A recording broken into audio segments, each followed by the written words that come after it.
Hi, মই জুবিন গাৰ্গ মস্কোত লেনিনৰ মূৰ্তিৰ তলত লুঝনিস্কি ষ্টেডিয়ামত আমি ফ্ৰান্স আৰু ডেনমাৰ্কৰ খেল চালোঁ। চবফালে হুলস্থুল, চব মানুহ। খেলখন খালি খুব ভাল নহ'ল, বৰ হ'ল। কিন্তু যে ড্ৰ তথাপি চাই ভাল লাগিলে।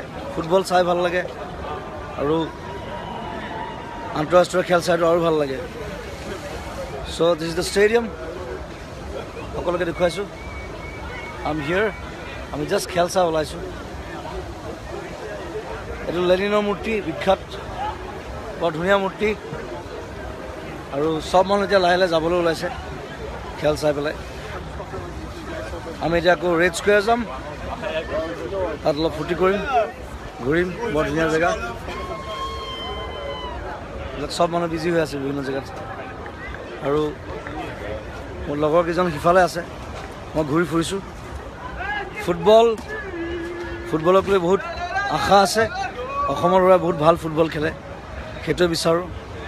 আৰু মই ইতিমধ্যে ঘোষণা কৰিছোঁ যে আমি এটা একাডেমি বনাইছোঁ, গুৱাহাটী চিটি FC, য'ত মই জড়িত হৈ আছোঁ। মই লাগিম তাত, আমাৰ ল'ৰাই যাতে ওলাই যাব পাৰে, ভৱিষ্যতে ইয়াত খেলিব পাৰে।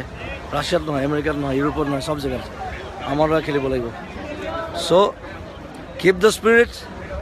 ফুটবলটো জনপ্ৰিয় কৰি ৰাখিব, খেলিবলৈ শিকাব, খেলাব। আমি সহায় কৰিম, আমি লাগি থাকিম। দিছ দ্য ষ্টেডিয়াম, মেইন ষ্টেডিয়াম।